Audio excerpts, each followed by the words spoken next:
Pendant des années, j'aimais pas trop mes cheveux. Je trouve que bah voilà, les boucles elles sont pas jolies, il y a trop de volume. J'aimerais vraiment.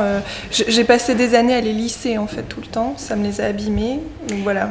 Est-ce que vous serez prête à jouer le jeu des boucles? Aujourd'hui, oui, je veux bien essayer. Ok, Clémence, qu'est-ce que vous pouvez proposer à Solène? Moi, je pense que c'est une excellente idée justement de jouer avec les boucles. Moi, ce que j'ai envie de vous proposer, c'est de profiter justement de ce volume naturel, de toute cette masse, en redéfinissant votre mouvement en fait, si vous voulez, en redéfinissant vos boucles.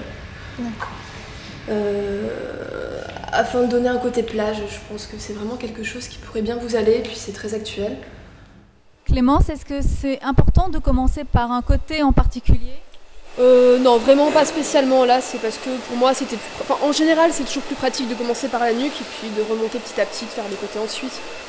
C'est vraiment une question de préférence là, pour ce genre de travail, ça n'a aucune importance. Quelles précautions faut-il prendre sur le cheveu avant de travailler avec le cône? Ce qui est très important quand on utilise des outils chauffants, c'est d'utiliser un spray pour la protection thermique, comme celui-ci par exemple. Voilà. On va mettre un petit peu à chaque séparation. Ça permet de protéger le cheveu, surtout que là on a un cheveu qui est quand même un petit peu sensibilisé sur les pointes, c'est quand même bien. Est-ce qu'on boucle de façon uniforme? Non, pas du tout. Là, j'aime bien m'amuser à prendre des mèches un petit peu plus larges, un petit peu plus fines pour donner un côté irrégulier. Et je vais également, quand je les boucle, pareil, je vais commencer à faire par exemple un cran près de la racine, comme ça.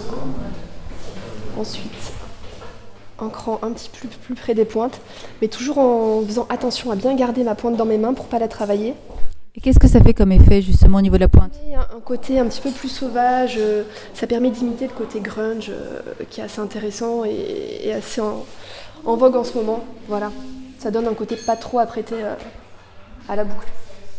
Et si du coup la pointe est abîmée et reste un peu mousseuse, c'est embêtant? Non, moi je trouve pas forcément, au contraire, je trouve que c'est assez intéressant justement, j'aime bien me servir de ce côté-là, de donner un effet un petit peu vintage aussi justement au mouvement.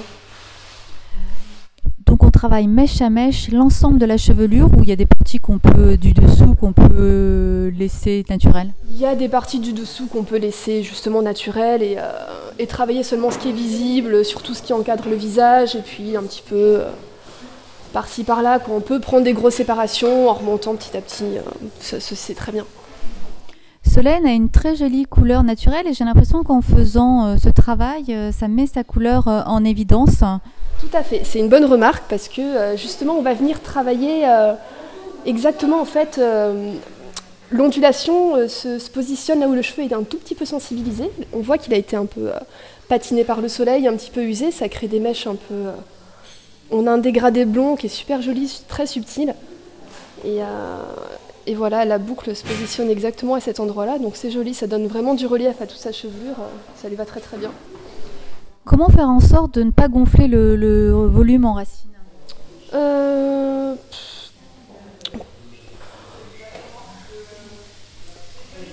Pour pas gonfler le volume en racine, en fait, il suffit tout simplement de pas créer de boucle ni d'ondulation à ce niveau-là, et de le laisser naturel. Avec le poids de sa chevelure, le volume va s'affaisser de toute façon tout seul.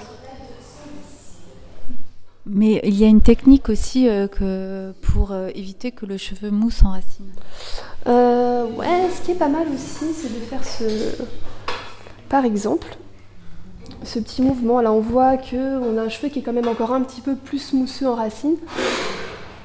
À quelques endroits, ce qui est pas mal, c'est de venir faire ça. Voilà, hop. On va l'aplatir un petit peu. Tout simplement.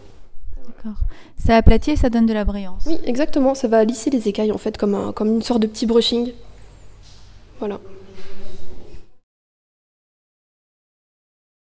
Donc Clémence, vous allez procéder comment pour le coiffage? Alors, on pourrait par exemple les laisser coiffer comme ça, naturel, c'est très joli.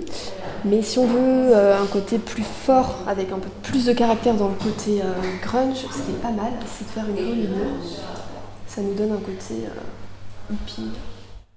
Oui, en fait, c'est moins glamour. C'est plus hippie. Exactement. Tout de suite, rien que de changer l'arrêt de côté ou de la faire au milieu, ça donne un style différent. Est-ce qu'on plaque les cheveux sur le dessus pour éviter du volume? Exactement, c'est bien de le plaquer et ça nous fait ressortir pareil le côté un petit peu bouclé sur les pointes. Voilà. Est-ce qu'il faut texturiser les 2 mèches de chaque côté? Pas forcément, non, c'est bien de garder une légère ondulation comme un cran, mais ça suffit, il faut vraiment que ce soit lâche et naturel, hein, pas trop apprêté. On peut les froisser un petit peu comme ça dans ses doigts, sur les pointes, mettre éventuellement un petit peu de pâte, un petit peu de cire, si on veut finaliser le coiffage et donner un peu plus de définition, mais comme ça suffit aussi. Hein. Et pour que Solène, ce soit facile à vivre, cette coiffure, est-ce qu'il y a, pour éviter que les cheveux viennent dans les yeux, est-ce qu'on peut faire quelque chose? Après, c'est au feeling de chacun. Normalement, quand on fait une raie au milieu comme ça, c'est assez confortable, hein, ça dégage le visage et ça tient bien en place. Après, elle peut se mettre la main dans les cheveux comme ça, mettre tout d'un côté, éventuellement, pourquoi pas même, mettre tout d'un côté comme ça c'est assez sympa. Et se plaquer l'autre derrière l'oreille, comme ça, voilà, ça bouge pas. Ensuite, oui, il y a plein de petites astuces. On peut même, si on veut garder la raie au milieu, se coincer les 2 mèches avec 2 petites pinces, 2 petites barrettes, Mais bon, voilà, c'est une question de feeling, ça. Mais une fois que le mouvement, que la matière est travaillée, voilà, on en fait ce qu'on veut. Alors Solène, vous ne regrettez pas d'avoir gardé vos boucles? Non, pas du tout. Je trouve que ça donne vraiment un autre style et en même temps, ça reste naturel. J'aime beaucoup, elles sont vraiment sublimées. Merci.